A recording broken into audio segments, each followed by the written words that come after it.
Prakash sir, we have Vivekanand sir also. Shall we make him a panelist also? Our faculty? Yeah, do we have time now? I don't know. Yeah, we'll ask ITKM. Let me see. Yeah, the webinar host, na? No, anyway, I think there will be many faculties. No? I don't know how many are there. Okay, sir. Let's see. Yeah, Dr. Sarpal is also there in the list. Yeah, Dr. Jam is there. Yeah, they are all attending. So, Jami also. Yeah.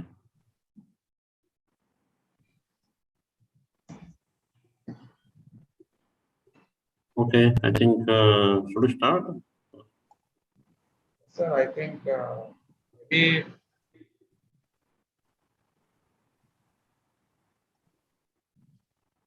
Wait for 1 more minute. yeah, we'll wait 1 more minute.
So, Prakash sir, I mean, should we ask Dr. K. Sriram to, talk to our MTech students if they are in the call after the meeting? Yeah, sure, they can ask questions as soon as the talk is over. They can keep asking questions. Okay. Where is there? Actually, all of them can ask questions, no problem. Yeah. So should we start now? Yeah, okay, sir, we can start. Okay, all right. Okay. I will. Okay. Good So, evening. yes, what do you want to say? Yeah, good evening, everyone. Welcome to the Mechanical Engineering Department's Distinguished Lecture Series. Now I request Professor Prakash Jadhav, HOD of Mechanical Department, to give the welcome address. Thank you, Dr. Venkat. First of all, a warm welcome to all of you for our distinguished seminar series in Mechanical Department, where we invite distinguished experts from industry and also from academics to have a nice interaction with our students and faculties. From this venture, we expect that students and faculties will get benefit out of it to understand basically what is happening in the industries and academics. Okay, so today, as part of this distinguished seminar series, I'm happy to introduce my former colleague in GE, Sriram Krishnamurthy, who is currently principal scientist in GE Bangalore. Sriram has earned his PhD from Cranfield University, UK, and master's from Sheffield University, UK. And his expertise is composite materials, composite structures, composite manufacturing, also the general material behavior, and also material allowance. Okay, so he has been working in GE for last 15 years almost now, and he has delivered on many composite material products introduction and further development in many GE businesses like GE Energy, GE Aviation, GE Transportation, GE Healthcare. So he works on the central research facility in GE and which caters to all these businesses. Okay.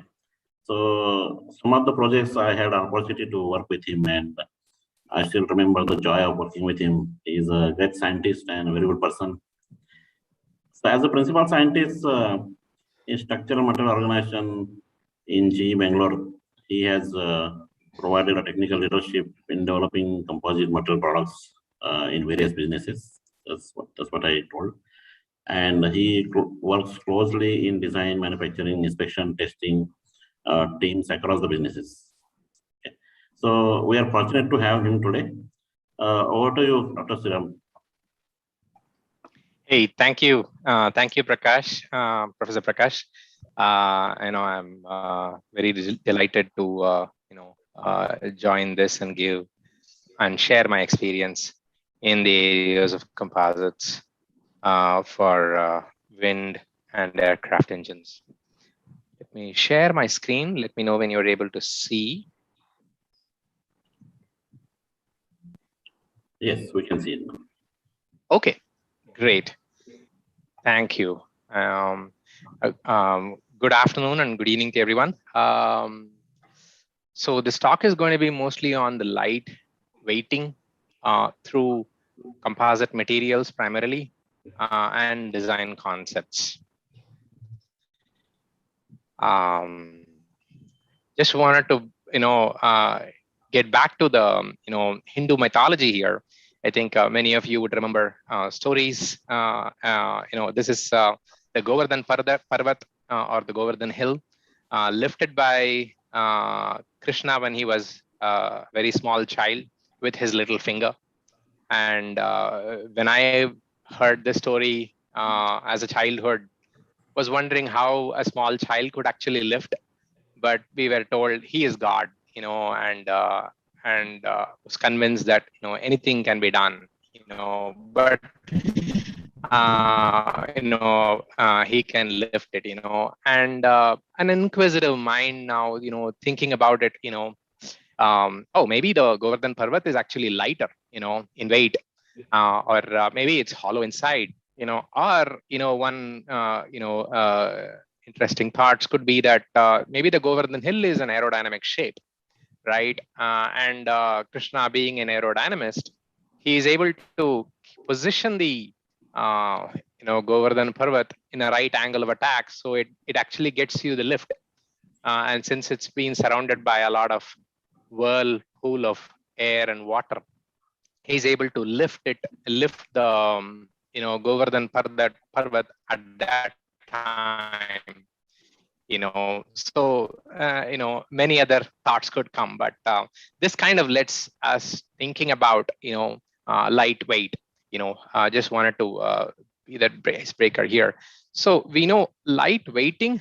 Actually, when I was thinking about it a couple of years back, when I was giving a seminar on light weighting through materials, just going through everything what we use in day to day, to all the way to very high tech engineering products.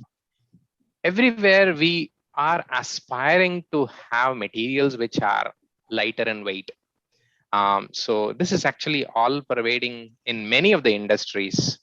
Just to name a few here on, in every picture here, there is an element of lightweight, and lightweight has actually driven, their value to higher, at the same time are also affordable nowadays. As you could see, it is touching from all the way from commodity products to engineering products to specialty, heavy large industrial applications to space. Everywhere we have lightweight technologies being applied and used, and design concepts as well for reducing the weight. So with this, would like to give you all an evolution of in wind energy, to transform that industry segment here. So if we know that wind is being used, it's a free energy. It's being used in movement of water, milling flour, and later in the 1900s, this has been used for producing power for individuals' use, individual homes, or for small scale industries, right? Just to bring a small equation here, the power output from the wind is directly proportional to the density of the air, and A is the swept area. Let me just take the pointer here. A is the swept area by the blades, and velocity cube, proportional to the velocity cube, velocity of the air, and Cp is the coefficient of power, right?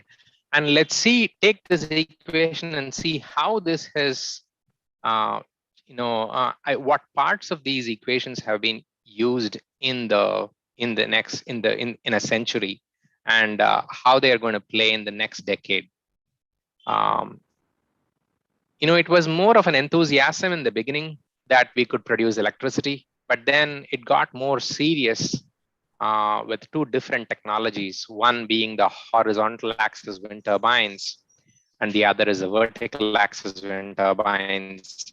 And with a lot of trial and error on designs, we learned that the horizontal axis wind turbine area enabled us to produce more power on a given footprint and on the cost what we are investing.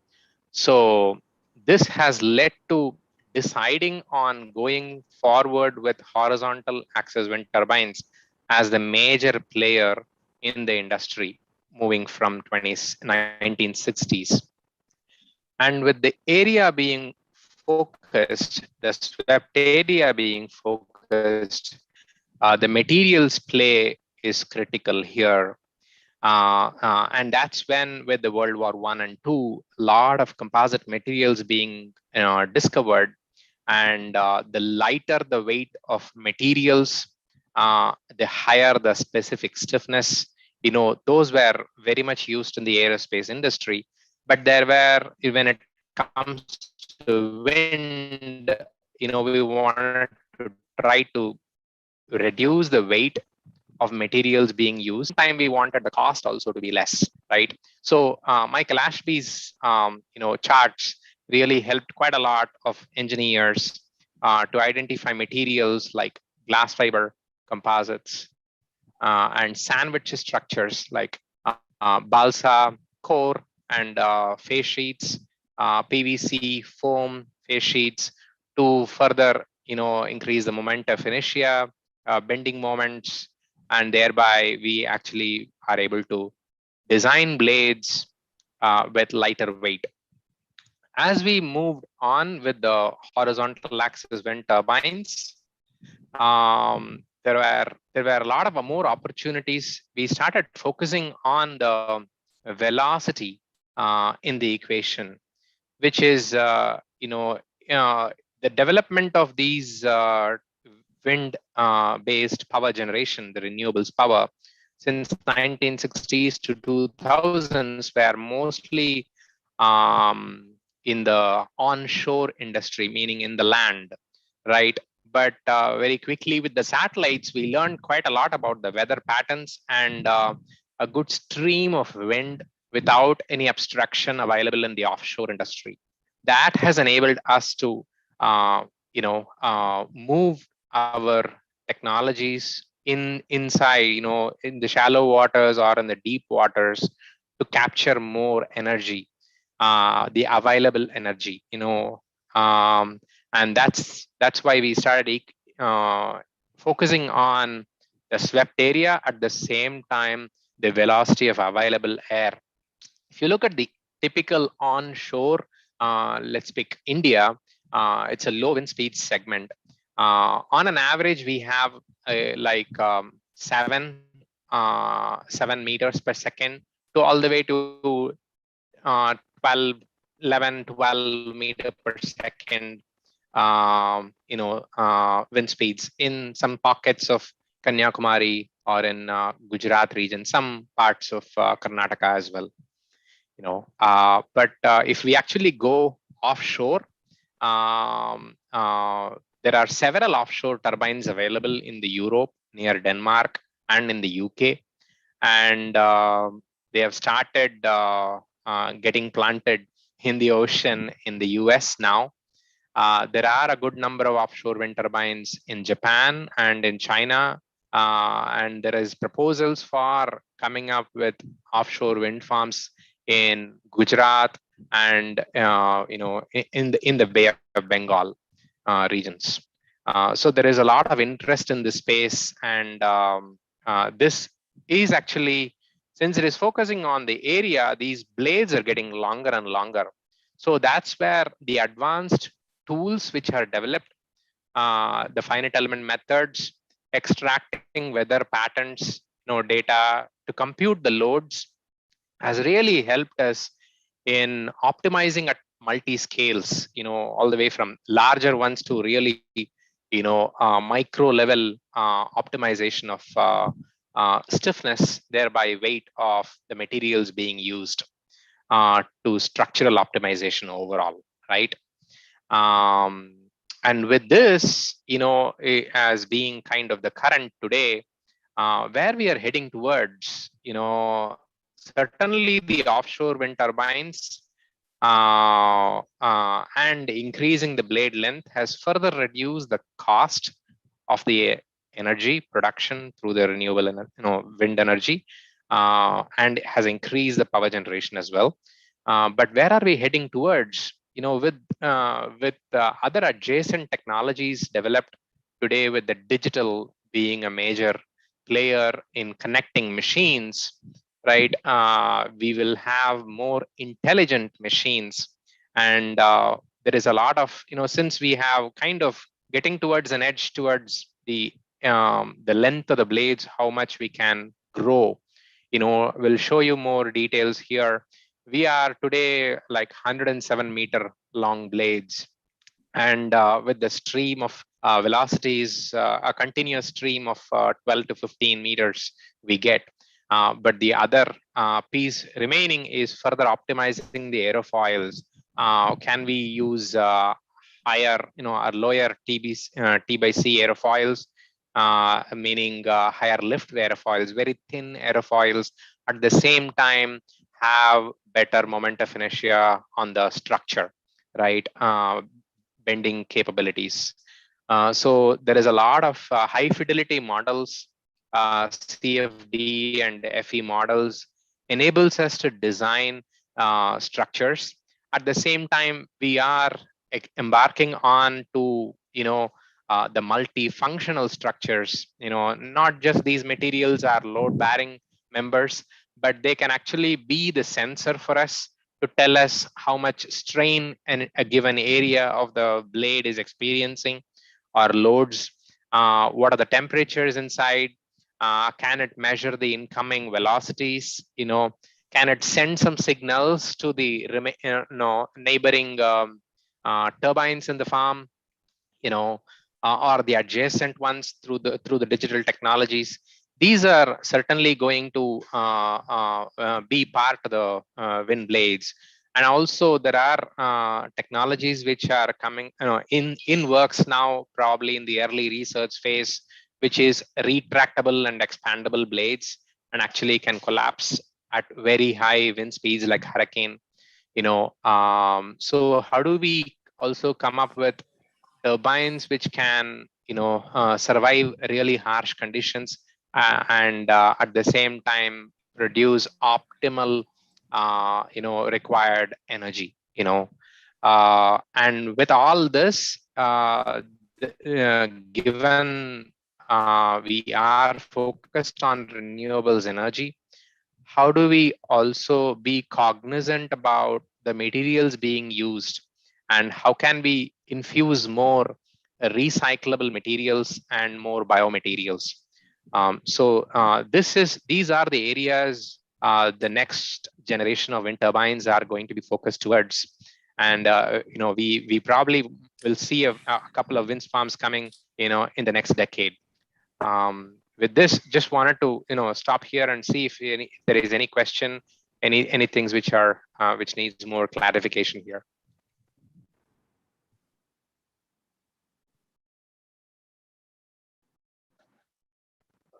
Please raise your hand so that Anybody? Any? Yeah. Yeah.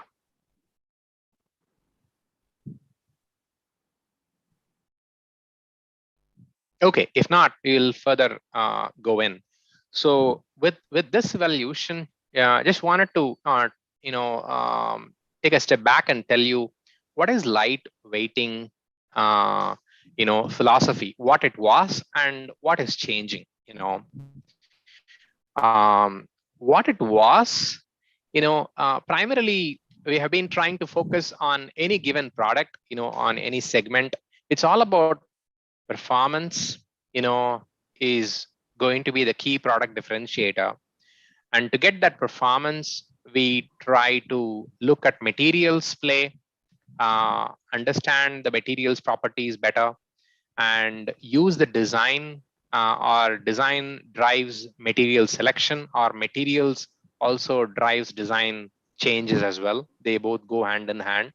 Once you have a rough feel of what's the design and what the material going to be, quickly go into the manufacturing and understand whether the designs are manufacturable, right? Once we know it's manufacturable, then it comes to the bigger question on scale. Scale is more about, we have to focus on product strategy and business strategy. Product strategy is more about today, let's say we are making a 40-meter wind blade. To tomorrow, can the same materials, design and manufacturing adapt to a longer blade like 60 or 80 or 100-meter? That's the scale of the product itself. And from the business strategy standpoint, which is more about production, how many of these blades can we produce with the same manufacturing technology in a given day, given month? Can we, is there a market demand? And we need to understand the balance of market to scale. And if these equations work very well, then it was a win-win. And that's how we have been focused towards performance as the key goal in selecting lightweight materials and using designs which will enable lightweight, and manufacturing methods which enables the design of lightweight structures and to the scale, right? But really, what's changing, right? More and more people are asking, hey, I agree that we have higher performance, but can you make the products affordable, right? The cost is getting more and more visible with the customers, and there are products, very innovative products coming in, which are matching both performance and cost, at the same time being lighter and adding more functionality. So just to give you some examples, the approach for reducing the weight has been actually replacing physical objects with digital systems and removing unnecessary functions, right? Very much aware of the smartphone industry, how many of the gadgets which we used to have it in pockets and hanging in our like cameras and calculators and so many other sensors, they are all now inside your palm, right?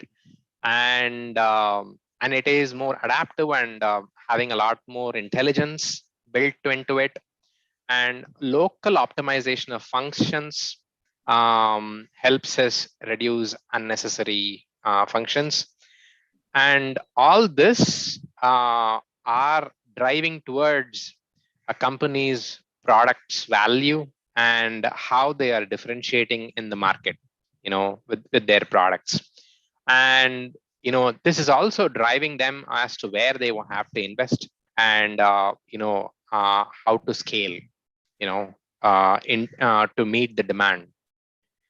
So with this, let's get back to wind turbines and see where we are. So if we go back in time and look at the blades, the horizontal wind axis wind turbines at the very early stages, they were like a few meters, all the way from 3-4 meters to 7 meters. LM Wind Power is a GE renewable company. We started making like 7.7 meter blades 2 decades back, 2 or 3 decades back. Now we make 107 meter. This is more than a football field length, and this is diameter is 220 meter. This is 12 megawatt, whereas 3 decades back we were like 50 kilowatts. This is 12,000 kilowatts here, 12 megawatts. This is powering 16,000 homes today, right? But if we take the materials what we used in the early days and the same design, this is the curve we would end up if we are just scaling the materials and the design for the longer blades. The blade weight would be increasing exponentially, but where we are today is this green line. This is primarily because we have been able to come up with definitely novel materials, novel design architectures, multi-scale optimization, and more importantly, wanted to tell that glass fiber reinforced composites are the ones which are the workhorse of wind turbine. But now we see, there was a perception that carbon fiber composites are probably not for wind. They are very, very costly. But about 15 years back, there were several industries looking into low-cost carbon fiber technologies. And today, we have carbon fibers, which are actually better for wind turbines, not only for the performance, but also helps us save money, cost, primarily because of the play of stiffness to the scale of manufacturing. That's a big, big learning for us in the last decade, how we shift from strength-driven designs to stiffness-driven designs, and how that completely changes the equation of cost, and cost to produce electricity has come down, and also has enabled us to make larger wind turbines, right? So when it comes to wind blades, the horizontal ones, rho A and V cube, we have a big play with the A, area, and the CP, which is coefficient of power. That's primarily driven by the airfoil efficiency. The bigger and lighter the blades are, the better, enabler for reducing the levelized cost of energy, thereby getting us more affordable, right? And now just wanted to share one of the products, which is, this is the largest wind blade ever made in this earth.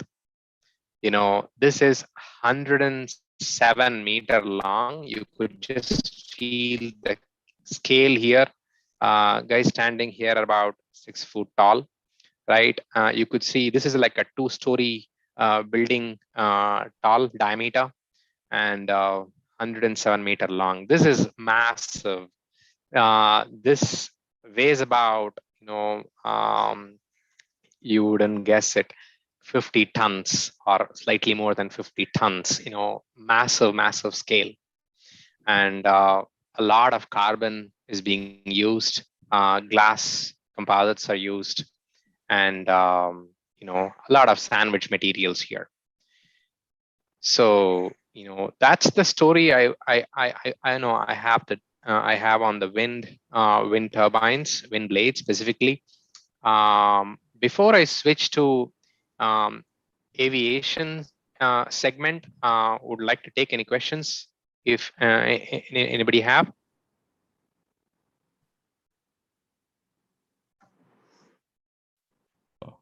So I have a question, Dr. Sriram. Yes. Yeah. Can you Sure, just Venkata. tell how this wind turbine blades transported to the site? I have seen some big trucks and all carrying, Yeah. but if it's like 107 meters, I'm not able to imagine how they're Yeah. transported. So good point, Venkata. This blade is specifically designed for offshore, and the manufacturing plant is actually very, very close to the shore. And this is being transported by ships and installed primarily in the offshore. But to your point, even in onshore, given the turbine, the blades are of the order of 60 meters, our maximum, rather the constraint and logistics of transporting the blades are designed coming from the cord length, the width of the blade. That's like close to 4 meters. If it is beyond 4 meters, that's a challenge, and from length standpoint, we also have some restrictions. When it comes to India, I think we are about 60 meters. In the Europe as well, it is 63, 65 meters. Beyond that, it's very, very challenging to transport these massive big blades. So what we have come up with as a technology, again, it's the world's first, is a two-piece blade design, wherein the tip is about maybe 10 to 15 meters, and the rest, is in one piece. They both are shipped, in one truck, and the blade is actually assembled in field within 5 minutes, per blade, and installed. This has actually enabled us to, transport even longer blades, longer than the 60 meters. Today, the longest one we have in onshore is with GE, and that's about 77 meters long. And we have been able to do that primarily because of the unique patented joint design we have come up with, which is not adhesive, not bolting. It's a unique joint, which enables us to very quickly join the blade in 5 minutes in the field. Did I answer a question, Venkata? Yeah, thank you, Dr. Sriram. Thank you. Okay, now switching gears to One more aerospace. question, yeah, one more question in the Sure. chat box. Okay, okay. Questions. Where it is first established, it seems, or installed. Oh, okay. The jointed blade is a Cypress platform. This is in a good number of turbines are sold in Germany and in Spain, Portugal, and now we are planning to have these products in the US as well. The blade tips are being manufactured in India. Currently, with the existing market in India, we see another couple of years we will require jointed blades for Indian wind farms as well, demanding for longer wind blades, right? Yeah. Okay, so now let's get to the aircraft engines here. So when it comes to aircraft engines, how lightweighting is going to help, right? For that, just wanted to give a quick 101 on what is turbofan and how does it work. So basically, this is the fan module. This is the low pressure compressor and the high pressure compressor. This is where fuel is getting burned. This is the combustor. And then this is HPT, which is high pressure turbine. This is LPT. These are the different segments of a turbofan.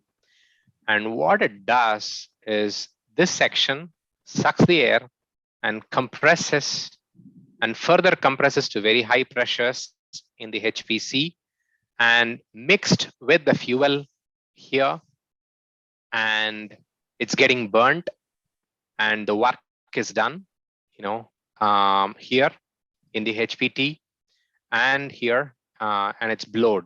So in 4 words, sucking the air, compressing, burning, and blowing, and the most important thing is we wanted to reduce the fuel consumption at the same time, have high thrust.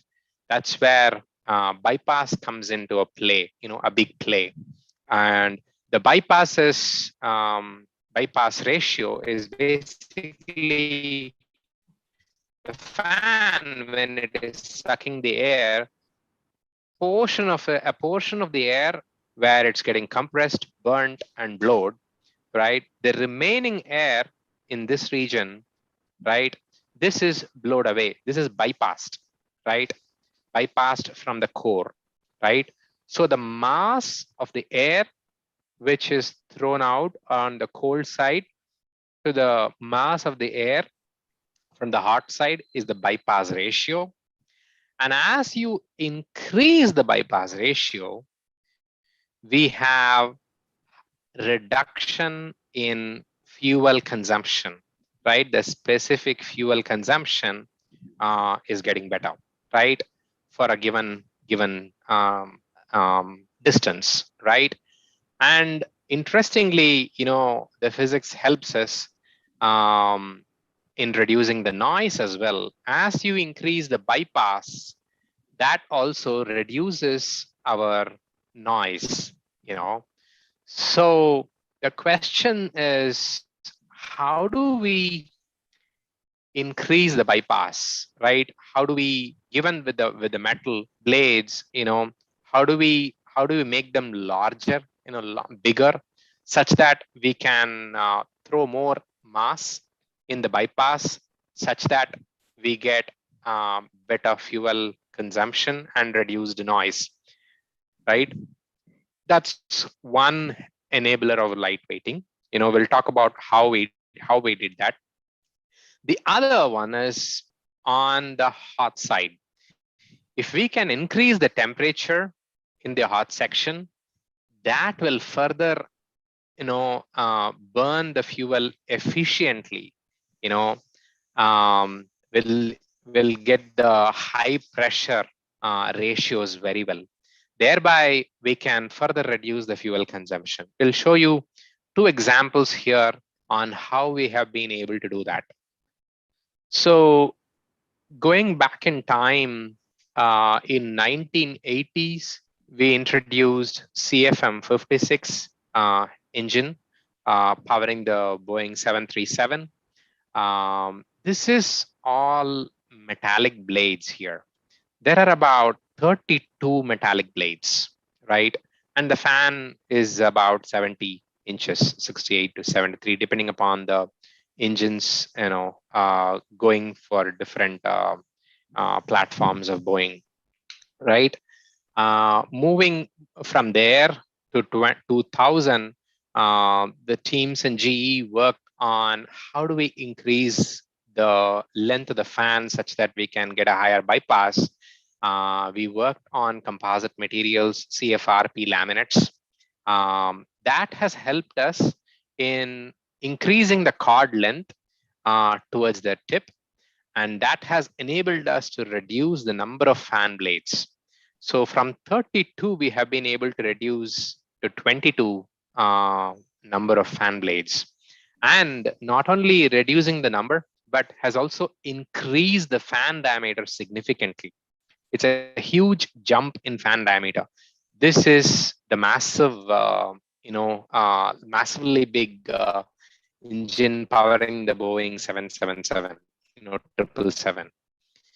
And now we have our new product, which Professor Prakash has also worked on. This is the GE 9X engine. The Boeing 777X has further reduced from 22 to 16 number. This is a a much wider chord, and with a lot of hybrid materials towards the trailing edge, we have been able to enable this.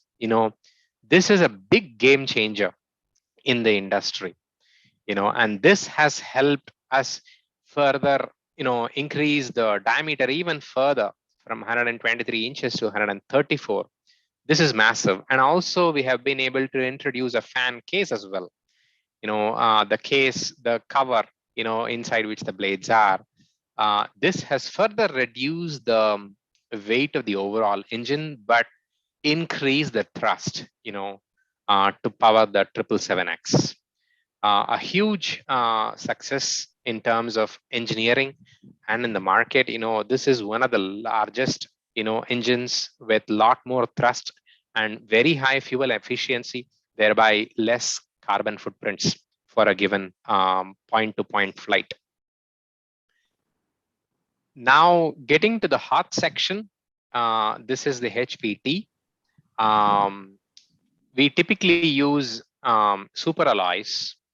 These are class of metallic alloys, nickel-based super alloys, which has very high strength capability to operate at very high temperatures, of course, with a ceramic coating, thermal barrier coatings.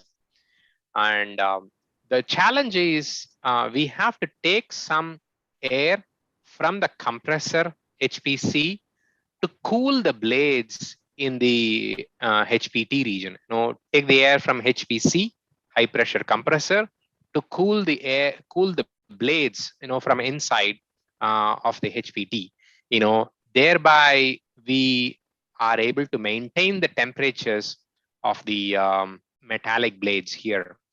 When we were looking for high temperature materials, high temperature capable materials for the durability cycle of the engines, we have developed a ceramic matrix composites.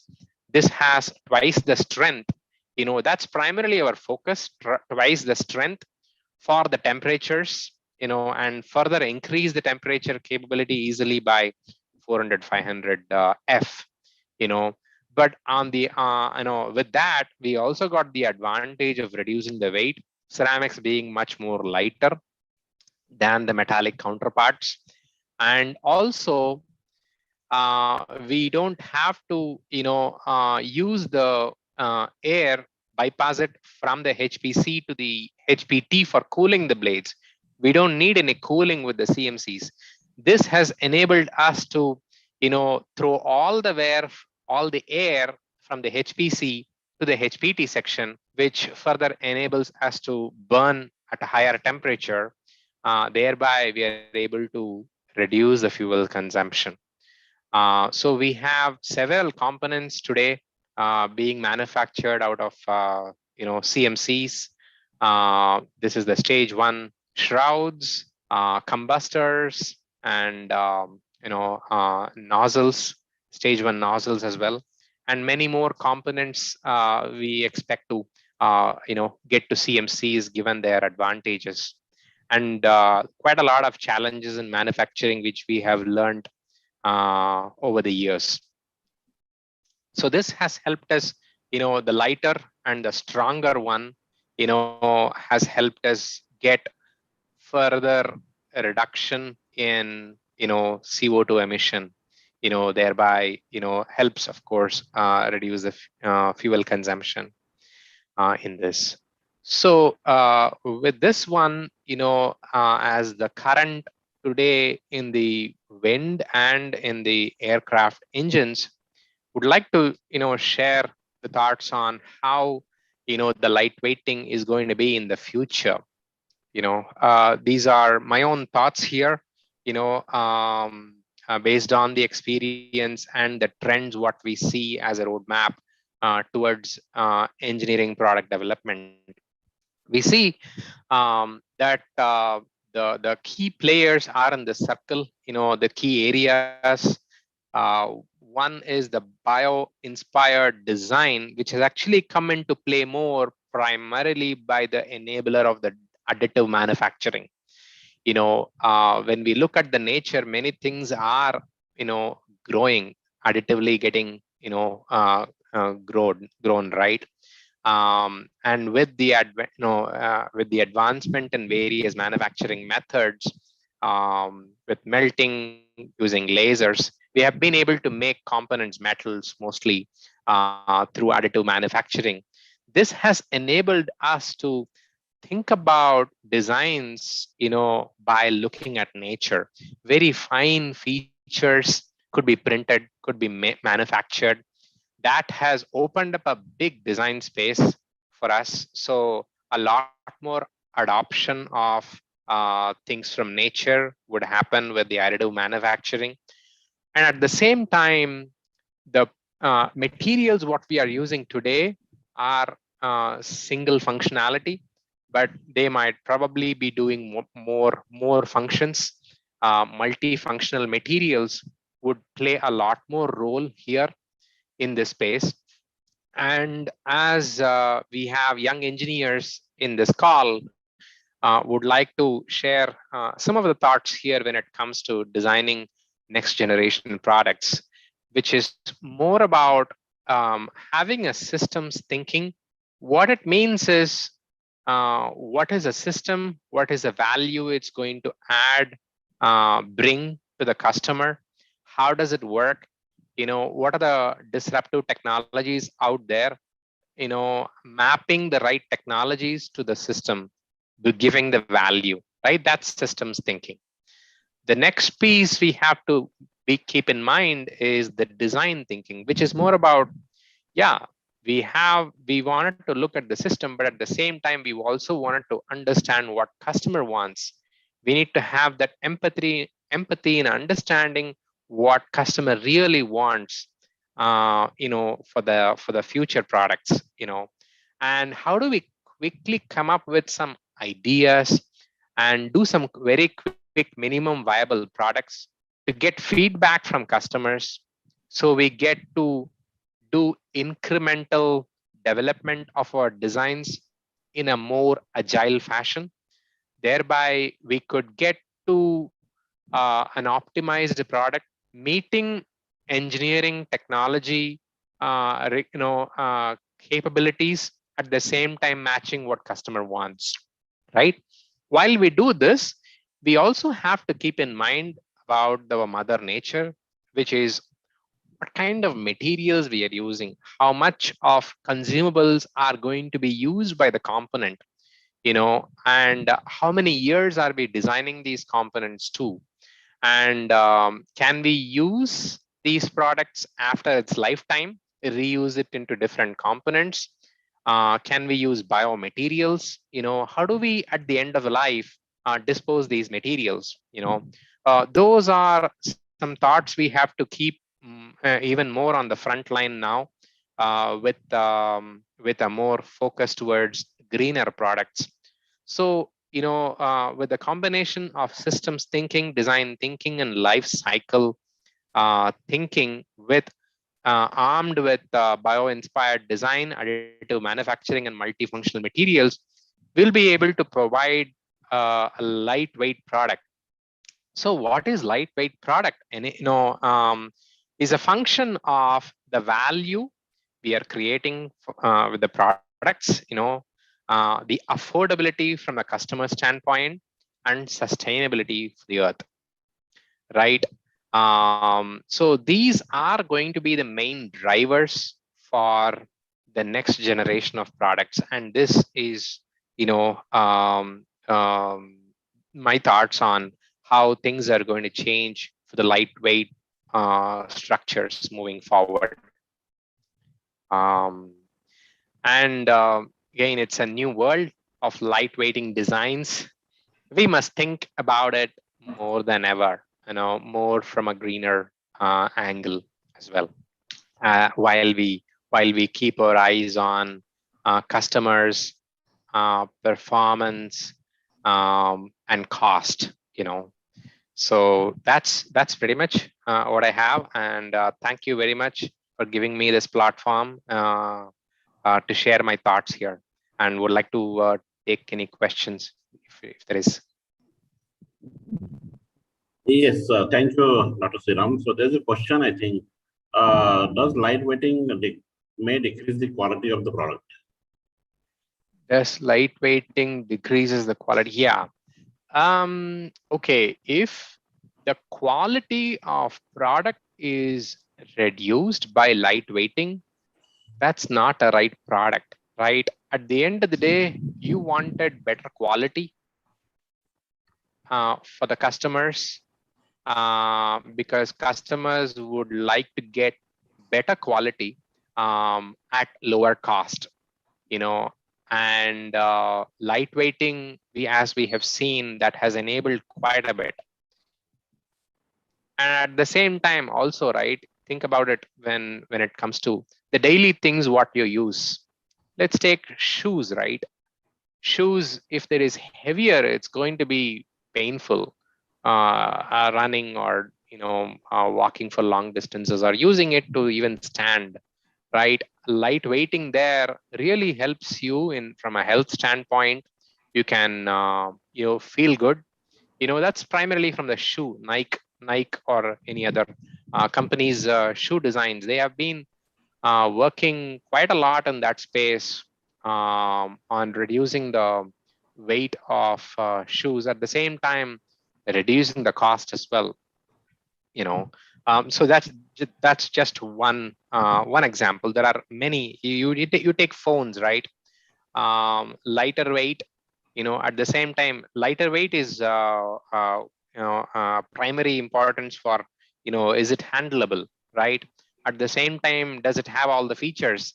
If the quality is compromised, people might not buy that product, right? At the same time, if the quality is good, it is lightweight, and if it is pricey, it depends on the segment what we are playing. If it is a luxury market, that's what our target for that product.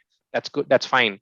But if we wanted more, the focus of the product is more on commodity segment. We wanted to be affordable. We wanted to have better quality, and it should be lighter as well, right? Hope I have answered your question. Okay, thank you. So anybody else have any questions? Sarfaraz, Dr. Sarfaraz, yes. Yeah. Really nice, mesmerizing talk, Dr. K. Sriram. So I have a very, you can say, perplexed type of confused question. So with respect to lightweighting, you're actually inventing glass FRPs and many novel and interesting kind of composite materials, which are of course not compromising on the strength, I suppose. But your basic competitor for GE is Airbus in terms of aviation business, as I see.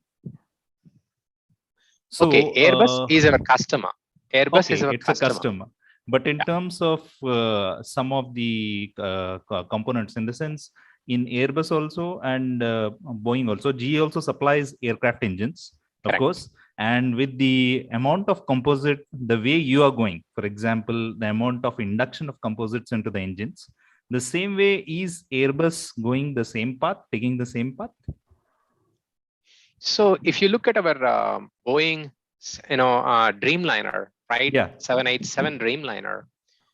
If you look at the fuselage, it's a completely all composite fuselage, and wing structures. Right? Quite a lot of composites are being used, and mostly they are all high performance carbon composites. So the engine is like the heart of the aircraft engine, of the aircraft, overall aircraft. That has to be lighter, right? Yeah. At the same time, the aircraft also have to be lighter. Yes. Thereby, we will be further reducing the fuel consumption. And also, if you take Airbus, they are also going, to reduce. They already have a lot of composites out, used in their wing structures. They have aral, aluminum combined with glass, glass epoxy laminates, and they do have carbon in their fuselage. So, I'm sure, the next generation of aircrafts are going to be, a lot more lighter, at the same time, much more robust for the environment, what we Which they have are in operating. there. Yeah. Yeah. Yes. So my second question, if the chair and session chair permits. So what is your comment regarding your fatigue behavior of these novel composites? Fatigue behavior. So fatigue, like basically.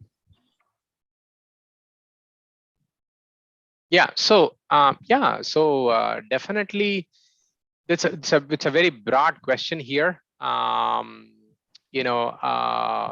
If you look at metals and composites, metals, you could actually see when the crack is initiating. Yes. And how the crack is propagating. It actually gives us a nice visual in inspection technique. With time, okay, this is cracking here, we can go and repair. We have to stop. With composites, that's not the case.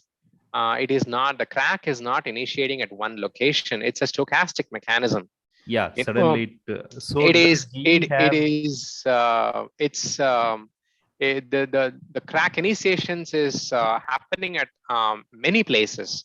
But most importantly, when we are designing the composite structures, we basically get the stress, stress versus number of cycles graphs, understand different R ratios, right? Different R ratios. And we have factor of safeties, right? And typically, the composites used today are designed, to operate at fatigue loads, very less strains.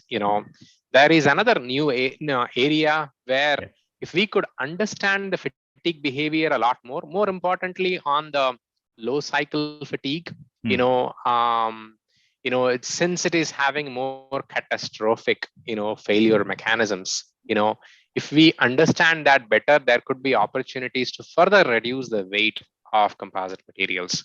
But certainly, when it comes to, you just cannot really compare between metals and composites, because at the end of the day, it's all based on the design we are using.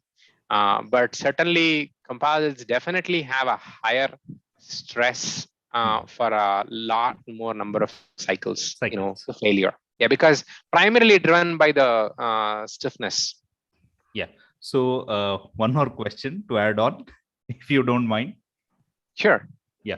So with respect to, does GFW Technology Center in Bangalore have any of these fatigue testing facilities for your composite structures which you manufacture? Yeah. We have. Yeah. Prakash is very well aware of. We used to do a lot of fatigue tests, and Prakash himself has conducted a few tests. So we have a good number of machines. We actually are working towards developing material allowables in JRWTC. Understanding the materials completely all the way from micro to coupon to sub-article levels, and provide allowables for the designers. Okay, fine. And just one more thing. So in the design stage yourself, you actually incorporate obsoleteness. So your product should work for so many. It's like incorporating the death of the product at the design stage itself. Of course, we look for safety. That's one of the design philosophies. So for aviation sector, how do you see? Like, yeah. So we do, that's called lifing, right? Yeah, lifing. That's what. Yeah. So every component we try to understand from a field condition standpoint, what are all the different stresses, right? It is operating stress, thermal stress, right? Mechanical thermal loads and environmental loads, right? It could be, all the way from, several segments of takeoff, cruise, landing. Understanding loads is the major part of, defining the life, right? Once you understand this, let's say this is the one circle, right? Understanding the components' stress state, right? The next piece is understanding the material and the the structures, stress concentrations, everything, right? The structures, allowables, right?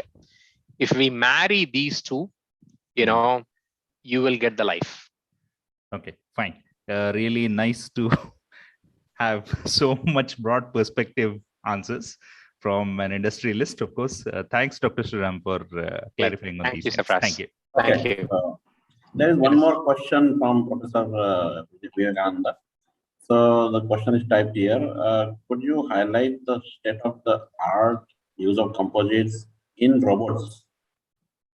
In robots. Industrial robots. Okay. Use of composites as lightweight links to industrial robots. Okay. So actually, I think there are two questions here. Maybe okay. Let me take the first question here. Industrial robots. Actually, maybe let's take a step back. There are a lot of miniature robots being made out of composites today. Industrial robots with a lot of actuation, hydraulic or pneumatic, mostly hydraulic actuations currently being used with metals. But when it comes to precision with electrical actuation, that's where composites play a role. And most importantly, the large, gigantic ones with fine control requirements would require use of composite materials to build robots. And if I could expand that, robots to drones, right, or anything which has its intelligence to move around, right? A lot of drones, use the body structures, and the fans are made out of composites. The second part of the question, which I could actually, take it up in the other way, is can composites be made out of by robots, right? Yes, today there are lots of additive manufacturing is being done through robots. Additive meaning the 3D printing to an arm going and placing, pick and place, and stitching the component into one piece is also done through robots today. So large composite structures today are also being made out of robots. The Dreamliner, the fuselage, in a way we could say it's a filament winding process, but that's moving the mandrel, back and forth to the right at the right time to form that shape and control the orientation of fibers, for the load bearing capacity of fuselage. So in a way, that's also is a robotic system which enables us make large composite structures. I hope I have answered your question. If there is any clarification, I would be happy to answer. Yeah, and also Thank you. Thank you. Some question to it. The vibration behavior of composite structure. How does it matter with respect to the conventional materials behavior? Vibration. Right. Yeah, actually, vibration is actually very good with composites. It has a very good energy absorption. In an area, let's pick aluminum being used, and we are replacing with composites. Actually, the vibrations in composite structures are being damped quite a bit compared to metal structures, and we have used that as an advantage in many of our component design. Okay, I think there is another question here: how the additive manufacturing is being used in GE? Oh yeah, additive is initially it was like a play tool, a toy, for engineers who are actually designing in their computers to send their models to a 3D printer, to get a touch and feel of the component. But that was probably a decade back. I think now, I would say even 5 years back, right? Plastics, right? That has actually helped many engineers in this earth to visualize what they are actually designing, dreaming and designing, right? But the invention of melting the metal using laser has really changed the game. And though there are lots and lots of challenges there in getting the right microstructure as we print in the additive world, certainly that has opened up quite a lot of opportunities for many of the components currently used in our engines today to be made out of additive manufacturing.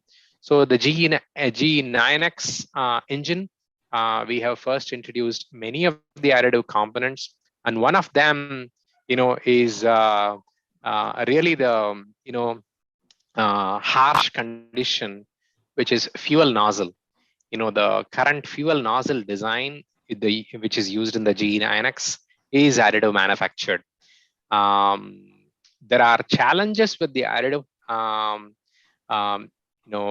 Just connecting that question to answer, take this as well.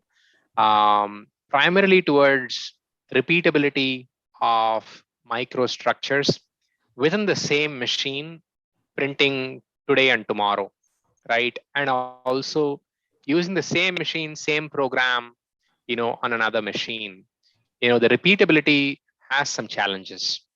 And how do we control the microstructure, which is at the end of the day driving the properties? So we need to understand the materials to the microstructure to the properties very well to get better and use more components made out of additive, in the future products. Okay, so I think there is one more question. It's asking about the additive manufacturing for fiber reinforced composites. How do you align the fibers in additive manufacturing? Yeah, that's a good question. So, excuse me. So we call fiber placement.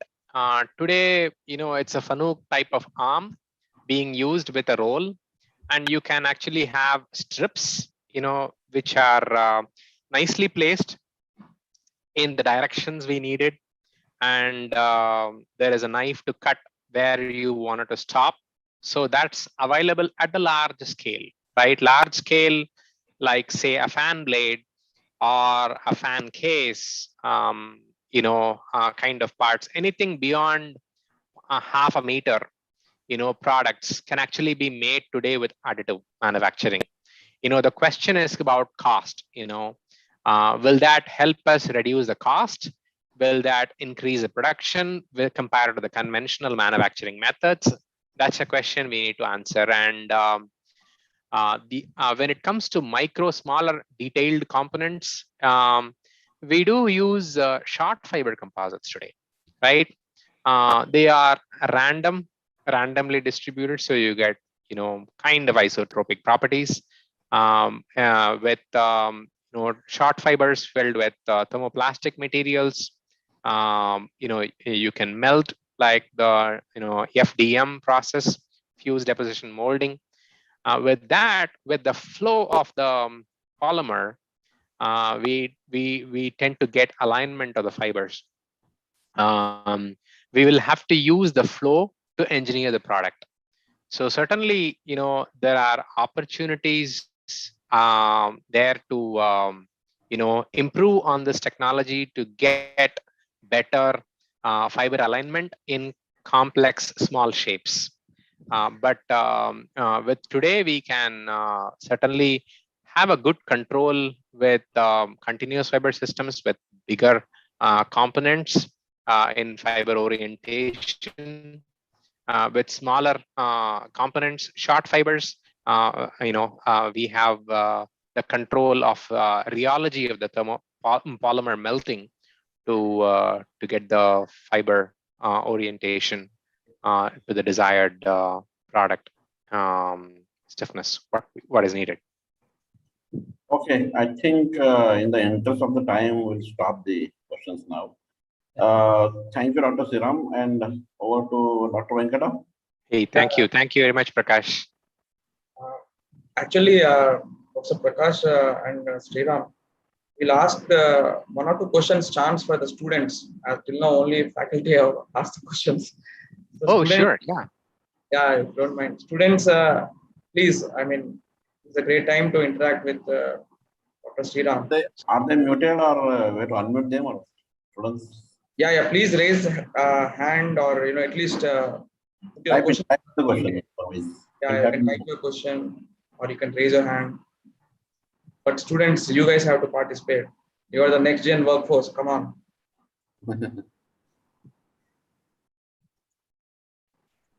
Don't feel shy. So we have both BTech and MTech students here. It's a great opportunity, students. Okay. Okay, fine, I think. It's okay. Yeah. Okay. So, No, just a message to students here, as young engineers, we should definitely dream big. And, but to live your dreams, you should, need to work hard, a little harder, but most importantly, keep learning. Learning is very important. The world is changing very, very fast, and many new technological innovations are coming. So you will need to be a lot more faster learners, and must dare to really experiment, yourself, and be comfortable with the change, what you're facing with. So all the best. Okay. All right. Okay. So let's go to the last part. now I'll ask Dr. Jaswinder to give the vote of thanks. Okay, sir. So I, on the behalf of Sriram University and entire fraternity of the university, extend a very, very hearty voice of thanks to Dr. K. Sriram, who spared the time from his busy schedule to grace the occasion.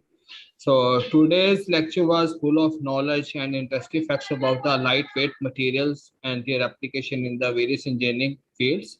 It gave the deep insight about the design concepts of lightweight composite material and their uses. I'm pretty sure that the precious knowledge that Dr. K. Sriram gave us will definitely help all of us in future in our research and education purpose. So further, I'm also very, very thankful to Dr. Sriram for enlightening us with these kind of the new great experiences.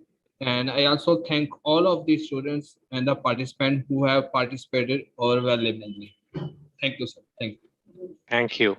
Okay, thank you. Thank you, Dr. Jaswinder. Yeah, thank you, sir. Now we are closing the